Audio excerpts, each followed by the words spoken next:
నమశంకరాయ. వీక్షించేటువంటి ప్రేక్షకులకి మహాశివరాత్రి పుణ్యదిన శుభాకాంక్షలు.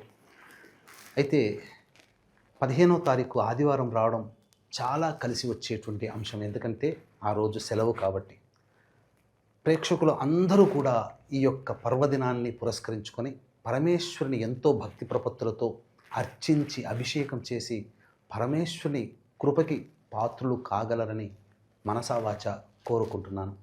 అయితే మహాశివరాత్రి అనగానే అందరికీ గుర్తొచ్చేటువంటిది జాగరణ, ఈశ్వరాభిషేకం, అర్చన. కానీ అంతకంటే గొప్పదైనటువంటి విశిష్టత లింగోద్భవ కాలం.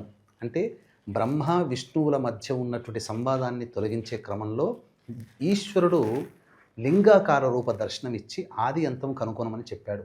ఎవరూ కనుగోలేకపోయారు. ఆ లింగోద్భవంగా ఆవిర్భవించినటువంటిది లింగోద్భవ కాలము అని అంటారు. ఈ సంవత్సరం 15వ తారీఖు రోజున లింగోద్భవ కాల సమయము మధ్యరాత్రి 12:25 నుంచి 12:36 పాటు ఉంటుంది. ఈ సమయంలో ధారగా పరమేశ్వరుని శివలింగ సన్నిధానానికి చేరుకొని ఈ మధ్య సమయంలో నమశంకరాయ నమశంకరాయ లేదా శివాయ నమః శివాయ నమః అంటూ ఆవు నెయ్యితో అభిషేకము చేయండి.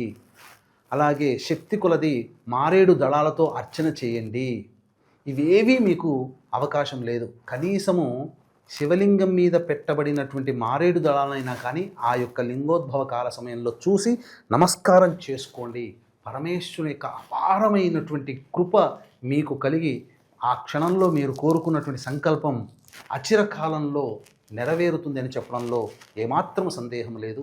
ఇటువంటి పవిత్రమైనటువంటి కాశీక్షేత్రంలో పరమేశ్వరుని యొక్క అనుగ్రహం కోసం, మీ యొక్క సంకల్పాన్ని నెరవేరడం కోసం 15వ తారీఖు రోజున ప్రదోషకాల సమయంలో విశ్వేశ్వరుని దేవాలయ ప్రాంగణ సమీపంలో ఈ రుద్ర అభిషేకము, రుద్ర పారాయణాలు జరిపించడం జరుగుతుంది.